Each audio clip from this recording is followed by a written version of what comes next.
નમસ્કાર મિત્રો, સ્વાગત છે તમારું અમારી યુટ્યુબ ચેનલમાં। સૌથી મહત્વના સમાચારની વાત કરીશું। ગોપાલ ઇટાલિયા અને કાંતિ અમૃત્યા વિવાદમાં નરેશ પટેલની એન્ટ્રી જોવા મળી છે। પાટીદારોની ધાર્મિક સંસ્થા ખોડલધામના ચેરમેન નરેશ પટેલે ગોપાલ ઇટાલિયા અને અમૃત્યાને ટકોર કરી છે કે તમે ધારાસભ્ય તરીકે 5 વર્ષ પૂરા કરો। તેમણે કારણ વગર સોશિયલ મીડિયામાં વિવાદ ઊભો કરવાને બદલે લોકોના પ્રશ્નો હલ કરવા અને સમાજ કાર્યો પર ધ્યાન આપવા જણાવ્યું છે। નરેશ પટેલે ફરીથી સ્પષ્ટ કર્યું છે કે તેઓ રાજકારણમાં નહીં જોડાય। તેમના આ નિવેદનથી રાજકીય વર્તુળોમાં ફરી ખળભળાટ મચી ગયો છે। મિત્રો, અન્ય મહત્વના સમાચારની વાત કરીએ તો રાજ્યમાં 2 દિવસ વરસાદ ભૂકા બોલાવશે। વરસાદને લઈને હવામાન વિભાગે આગાહી વ્યક્ત કરી છે। સામાન્યથી મધ્યમ વરસાદની શક્યતા છે। આજથી વરસાદનું જોર વધશે અને 2 દિવસ વરસાદની સિસ્ટમ સક્રિય થતાં ગુજરાતમાં એક સાર્વત્રિક વરસાદનો માહોલ પણ જોવા મળી શકે છે। મિત્રો, અન્ય મહત્વના સમાચારની વાત કરીએ તો અમરનાથ યાત્રામાં 1.45 લાખ શ્રદ્ધાળુઓએ કર્યા છે દર્શન।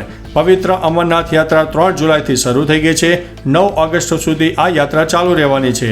અમરનાથ યાત્રાના 8મા દિવસે 17,022 શ્રદ્ધાળુઓએ પવિત્ર ગુફામાં બરફના શિવલિંગના દર્શન કર્યા। 8 દિવસની અંદર 1.45 લાખથી વધુ શ્રદ્ધાળુઓએ પવિત્ર ગુફા મંદિરની મુલાકાત લઈને દર્શનનો લહાવો પણ મેળવ્યો હતો। મિત્રો, અન્ય મહત્વના સમાચારની વાત કરીએ તો અમદાવાદમાં વકર્યો રોગચાળો। ભારે વરસાદ બાદ અમદાવાદ શહેરમાં રોગચાળો ફાટી નીકળ્યો। એક અઠવાડિયામાં 33,900 દર્દીઓએ વિવિધ બીમારીઓને કારણે ઓપીડીની મુલાકાત લીધી। અમદાવાદ શહેરમાં ડેન્ગ્યુના 18 કેસ, મેલેરિયાના 11 કેસ, ઝાડા ઉલટીના 28 કેસ અને ટાઇફોઇડના 10 કેસ નોંધાયા છે। આ સાથે ચિકનગુનિયાના 4, સ્વાઇન ફ્લૂના 18 પણ શંકાસ્પદ કેસ સામે આવ્યા છે। મિત્રો, અન્ય મહત્વના સમાચારની વાત કરીએ તો સુરતમાં રોગચાળાએ માજા મૂકી। સુરત શહેરમાં ભારે વરસાદ નોંધાયો છે, જેના કારણે શહેરમાં વિવિધ વિસ્તારોમાં પાણી ભરાયા છે, જે કારણે શહેરમાં મચ્છરજન્ય અને પાણીજન્ય રોગમાં વધારો થયો છે। રોગચાળાના કારણે સુરતની નવી સિવિલ અને સ્મીમેર હોસ્પિટલમાં દર્દીઓની સંખ્યા વધી છે। આ સાથે શહેરમાં મેલેરિયા, ડેન્ગ્યુ અને ઝાડા ઉલટીના કેસોમાં પણ વધારો થયો છે। મિત્રો, અન્ય મહત્વના સમાચારની વાત કરીએ તો ઓનલાઈન છેતરપિંડી કરનારની ગેંગ ઝડપી પાડવામાં આવી છે। દમણ પોલીસને આંતરરાજ્ય ઓનલાઈન લોન એપ્લિકેશન થકી ફ્રોડ કરનારી ગેંગને ઝડપવામાં મોટી સફળતા મળી છે। આ મામલે પોલીસે 4 આરોપીની ધરપકડ કરી છે। આરોપીઓ વોડાફોનના એસઆઈપીની લાઇનનો ઉપયોગ કરીને લોકોને ટાર્ગેટ કરતા હતા। દમણમાં પોલીસ ફરિયાદ નોંધાતા દમણ પોલીસ એક્શનમાં આવી ગઈ છે અને અલગ અલગ રાજ્યોમાંથી 4 આરોપીઓને ઝડપી લીધા છે। મિત્રો, અન્ય મહત્વના સમાચારની વાત કરીએ તો જૂનાગઢમાં વિરામ બાદ ફરીથી મેઘમહેર જોવા મળી છે। જૂનાગઢમાં ભારે વરસાદ બાદ 2 દિવસ વરસાદે વિરામ લીધો છે। જોકે 2 દિવસ બાદ જૂનાગઢમાં મેઘરાજાએ ફરીથી ધમાકેદાર એન્ટ્રી કરી છે। ભારે વરસાદને કારણે જૂનાગઢના બજારોમાં પાણી ભરાઈ જવાના પણ દ્રશ્યો સામે આવ્યા છે। વરસાદ દરમિયાન જૂનાગઢ જિલ્લામાં રોડ અને રસ્તાને થયેલા નુકસાન તેમજ રસ્તાની મરામત અન્વયે મહાનગરપાલિકા દ્વારા બેઠકનું આયોજન પણ કરવામાં આવ્યું હતું। મિત્રો, અન્ય મહત્વના સમાચારની વાત કરીએ તો 207 જળાશયોમાં 54% જળ સંગ્રહ જોવા મળ્યો છે।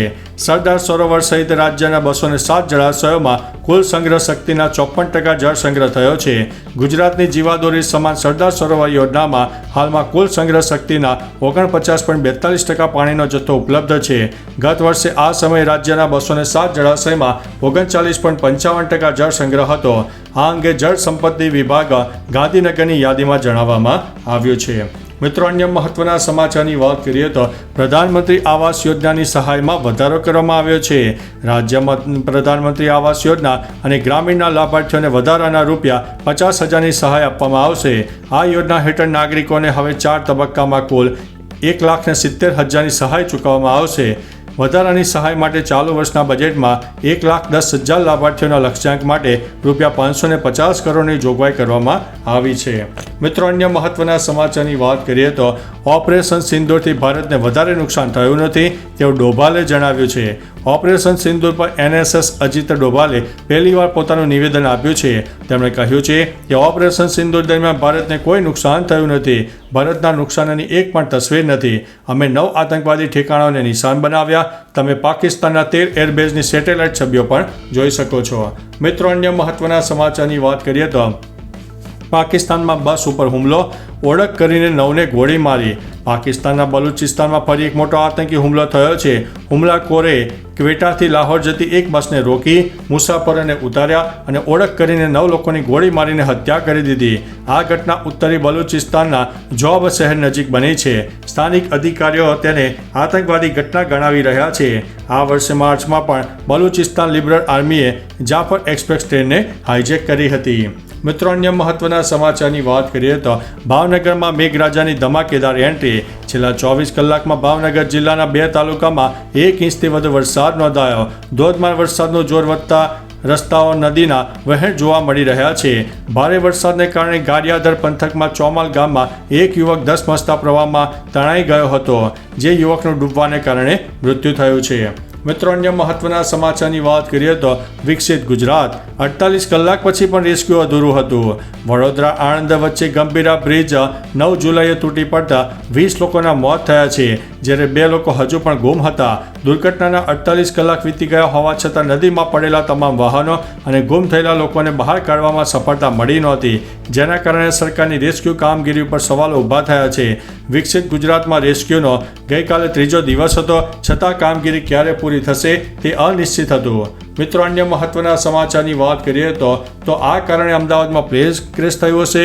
અમદાવાદ વિમાન દુર્ઘટનાની પ્રાથમિક તપાસમાં બોઈંગ 787 ડ્રીમલાઇનર વિમાનમાં કોઈ ટેકનિકલ ખામી ન હોવાનું સામે આવ્યું છે.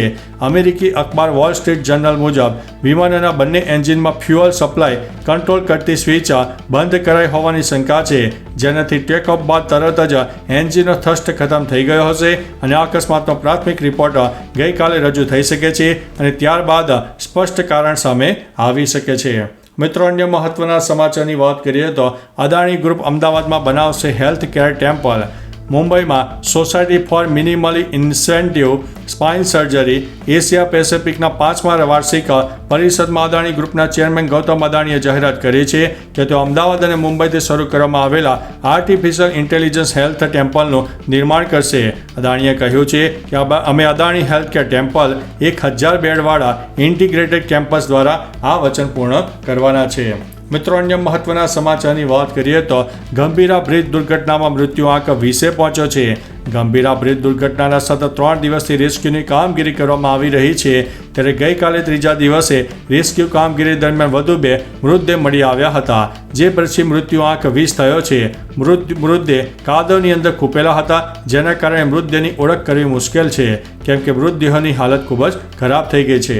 તો ચાલો મિત્રો, ફરીથી દેશ અને દુનિયાના સુપરફાસ્ટ સમાચાર લઈને મળતા રહીશો. ત્યાં સુધી અમને રજા આપશો. નમસ્તે.